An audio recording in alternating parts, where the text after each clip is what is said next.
The XFL is 1 week away from the kickoff of the 2023 season, and so today we'll be ranking the 8 teams in the league as we look forward to week 1. You might think it's tough to rank teams that have never actually played before, but based on the experience of each of the teams, the talent and the depth, and also the coaching experience, you can get a pretty accurate prediction as to which teams will be the main contenders of this spring football league. So that said, not going to waste any time. Let's get started looking at your rankings for week 1, starting out with number 8. This honestly was the easiest team to rank, and that is the Orlando Guardians. This team doesn't have too much depth. They don't have many standout players either. They got DeAndre Francois and Quinton Dormady at quarterback. DeAndre Francois was a notable quarterback, a standout quarterback in college. Florida State bounced between a few places, but really hasn't done too much since. The quarterback situation isn't outstanding, but they do have some talent there, some potential. They've also got talent in skill positions. Of course, Charleston Rambo is one of the standout receivers. Eli Rogers in there as well. But the problem is with the Guardians is this team is not very experienced when it comes to defense. I mean, defense, they don't have much experience. They don't have much talent. They also don't have much depth. And the problem is for Orlando, I mean, if you lose a player or two defensively that are critical to this team and you don't have much depth, that can definitely be an issue for Orlando. And when you look at the coaching situation as well, this team really doesn't have too much experience when it comes to coaching, which is also a key factor in looking at the teams in this spring league. You got Bob Ford, that offensive coordinator, who does have some experience, but he is very conservative when it comes to play calling offensively, which might not translate very well to this league. So it is something to keep in mind, and there's no doubt I've got the Guardians at number 8. And I mean, if you look at each of the XFL teams, there is something to remember each of these teams by, and I'd say for Orlando, it's going to be that this team is the underdog heading into this league. Number 7 is going to be the Las Vegas Vipers. This team does have a few standout players: Luis Perez, Brian Scott at quarterback, especially Luis Perez. He was a standout in the USFL last season. Brian Scott also is a notable name. So you got 2 impact players here for sure. Both have been impressive in the past. And so I do think this team will be okay at the quarterback position. When it comes to standout players, I mean, this team has also got some experience. You got Vic Beasley, might remember him, Matt Jones, running back, and also Martavis Bryant, the former Steelers receiver who was a standout at one point. Of course, he has fallen off a bit the past few years, but I mean, this is a new opportunity for him to get back in the picture. We'll see if he can do that. Honestly, that's kind of the story of the Vipers. This team has got multiple standout players, but do these standout players still have the fuel to lead a team to a successful season in the Las Vegas Vipers? Something to keep in mind, and that's definitely, I'd say, the notable thing about the Vipers is they got standout players. They've got talent, but how high is the ceiling for the Vipers? That's for sure. Number 6 is going to be the Houston Roughnecks. This team was supposed to have Kurt Bankert at quarterback, who more than likely would have won the starting position. He's been one of the better backup quarterbacks in the league the past few years in the NFL.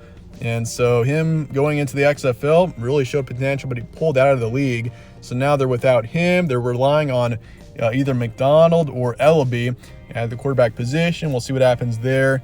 But I mean, the offense might be a bit of an issue. It's kind of a question mark for the Roughnecks, but defensively, that's what this team is going to be known for, is their strong defense. They've got tremendous talent defensively, plenty of depth as well in comparison to many of the teams. So I do think the Roughnecks are going to have a really strong defense, but the offense is a bit of a question mark. If offensively they can get it figured out, this team could very well be one of the better ones in the league. Wade Phillips, coach, also brings plenty of experience. Number 5 is going to be the San Antonio Brahmas. This is a very intriguing team. This is going to be the dark horse of the league, I will say. So that's what this team should be known for, is the dark horse. They got plenty of potential in the quarterback room. You got Jack Cohn, the former Wisconsin Notre Dame quarterback, who was excellent in college, especially towards the end of his career. And you also got Reed Sinnett. So you got 2 quarterbacks with tremendous potential.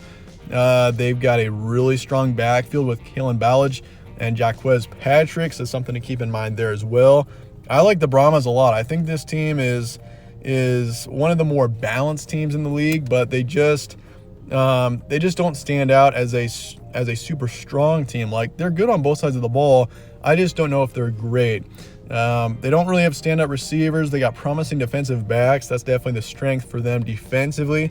So we'll see. This is, I think, the dark horse team in the league. Not many analysts and people are talking about them, but I could see the Brahmas potentially being one of the better teams in the league. But at the same time, I would say their floor is pretty low.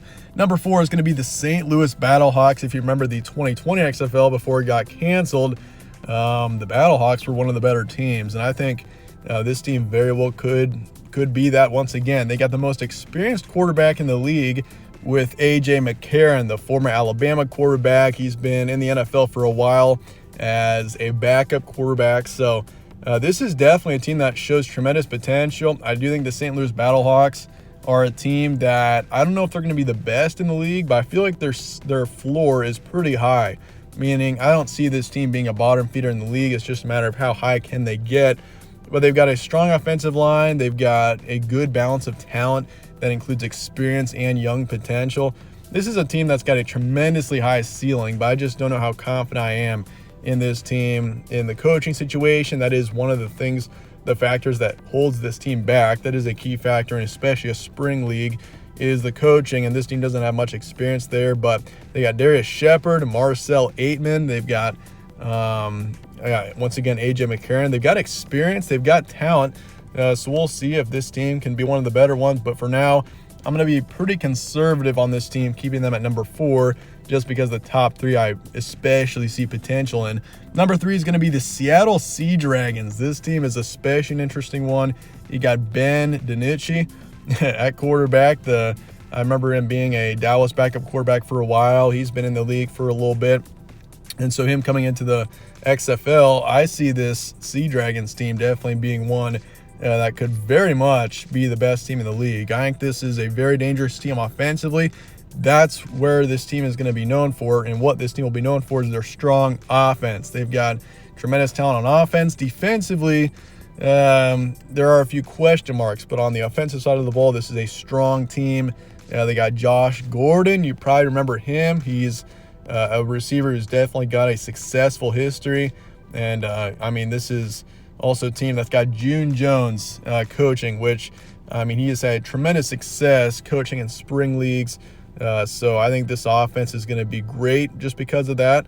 And, June Jones is in charge of the offense, and he's going to, I think, really lead this team to success. You got Jim Haslett, the head coach, who definitely brings potential as well. So I like the Sea Dragons a lot. I've got them in the top 3. Number 2 is going to be the DC Defenders. This team I'm really looking forward to because of the quarterback situation. They also got a really strong backfield, but you got Derek King, former Miami quarterback, Houston quarterback, who is a promising standout. He's a younger quarterback as well. I could see him with a very high ceiling. This is a time for him to prove himself, and he very much could. And you also got Jordan Ta'amu, who is you could call him a spring league star at this point. He's been in these spring leagues, USFL last year. I believe he was in the XFL in 2020. I think he was with the Battlehawks. And so Jordan Ta'amu, he is an excellent quarterback who very much could have an opportunity in the NFL because of these spring leagues eventually. And so looking forward to seeing him. He was okay in the USFL last year. We'll see if he can continue to improve. But you also got a deep backfield. You got Baylor's Abram Smith. Puka Williams also is a standout running back. Defensively, they got strong potential. This is one of the more complete teams in the XFL. That's what this team should be known for, is how complete of a team they are. This is very much a team that I could see being the best team in the league. I think this team has probably got the highest floor in the league. I'll say that as well. I really can't imagine this team being bad. Just a matter of whether or not they can be the best.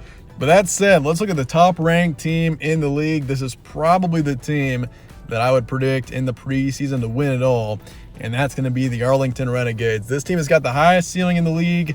I think this team is very much they're a very talented team, the most complete team you could say in the XFL. You got Bob Stoops, the former Oklahoma coach, who has proven that he is, the amount of success that he had with OU, in coaching in the XFL now.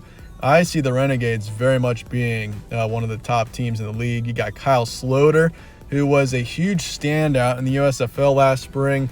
We'll see if he can play at a high level once again, and I definitely expect him to. You got Sal Cannella, one of the top tight ends in the league. Him and Sloter definitely are a great duo. You got an offense that's got a tremendously high ceiling defensively. They got tremendous experience, impressive talent. I think this is the most complete team in the XFL as we look forward to this league. And I mean, you look at this team, they're complete. You look at the coaching, you look at the offense, the defense. I think this team is going to be a massive threat and more than likely the best team in the league. So honestly though, I mean, if you look at each of these teams, a quick recap, I'd say your top three between the Sea Dragons, the Renegades, and the Defenders. Those are your top three teams, I'd say, heading into the league. The Battlehawks aren't far behind, but I do think they're kind of a dark horse, both 4 and 5 with the Brahmas as well. I think Battlehawks and Brahmas are your two big dark horses. The Roughnecks, I think they're just in an interesting situation if you look at their quarterback, the quarterback room and everything. So I got the Roughnecks. I think the Roughnecks, Vipers, and especially Guardians, those three teams, probably shouldn't be betting on them to win this league. But the Vipers and the Roughnecks show potential. They're just not quite at the same level as the top 5. Guardians, I'd say, are probably bottom feeder in this league as we look forward to it. But that said, let me know your thoughts in the comments below on this league, on these rankings. Are you excited for the XFL? I've got plenty of content coming out for you guys for this league, so be sure to subscribe, drop a like on this video and everything, and I appreciate you guys watching as always. Stay tuned for more from All Sports Central. Catch you on the next one.